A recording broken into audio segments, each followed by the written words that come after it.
ನಮ್ಮ ಶತ್ರುಗಳಾದ ಅಮೆರಿಕ, ಇಸ್ರೇಲ್ಗೆ ಹೊರತುಪಡಿಸಿ ಹಾರ್ಮುಜ್ ಎಲ್ಲರಿಗೂ ಓಪನ್. ಇರಾನ್ ವಿದೇಶಾಂಗ ಸಚಿವ ಅಬ್ಬಾಸ್ ಅರಾಕ್ಚಿ ಮಹತ್ವದ ಹೇಳಿಕೆ. ಇತರೆ ದೇಶಗಳು ಯುದ್ಧ ನೌಕೆ ಕಳಿಸಬೇಕು ಎಂದಿದ್ದ ಟ್ರಂಪ್ ಹೇಳಿಕೆಗೆ ಕೌಂಟರ್.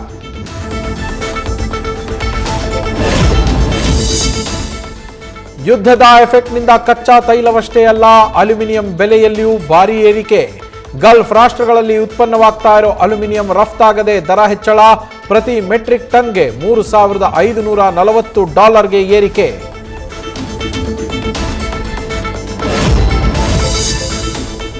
ಅಮೆರಿಕ ದಾಳಿಯ ಬಗ್ಗೆ ವಾರದ ಮೊದಲೇ ಇತ್ತು ಮಾಹಿತಿ. ಆದರೂ ಅಡಗಿಕೊಳ್ಳಲು ಒಪ್ಪಿರಲಿಲ್ಲವಂತೆ ಆಯತುಲ್ಲಾ ಅಲಿ ಖಮೇನಿ. ನಾನು ನನ್ನ ದೇಶದ ಜನರ ಜೊತೆಯೇ ಇರ್ತೀನಿ ಅಂತ ತೀರ್ಮಾನ ಕೈಗೊಂಡಿದ್ದರಿಂದಲೇ ಹೋಯ್ತಾ ಜೀವ. ಸಿಲಿಂಡರ್ ಅಭಾವದಿಂದ ಕ್ಲೋಸ್ ಆಗ್ತಾ ಇರುವ ಹೋಟೆಲ್, ರೆಸ್ಟೋರೆಂಟ್ಸ್, ಮೀನು ಮಾರುಕಟ್ಟೆಗಳಲ್ಲೂ ಬೇಡಿಕೆ ಇಲ್ಲದೆ ವ್ಯಾಪಾರ ಕುಸಿತ. ಬೇಸಿಗೆ ಹಿನ್ನೆಲೆ ಮೀನಿನ ರೇಟ್ ಹೆಚ್ಚಾಗಿದ್ದರಿಂದಲೂ ಬಿಸಿನೆಸ್ ಮೇಲೆ ಹೊಡೆತ.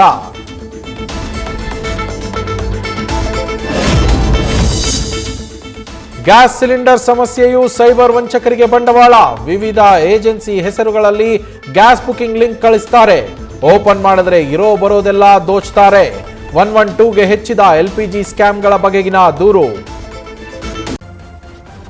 ನ್ಯೂಸ್ ಫಸ್ಟ್, ನಿರ್ಭೀತಿಯಿಂದ ನಿಮ್ಮ ಪರವಾಗಿ.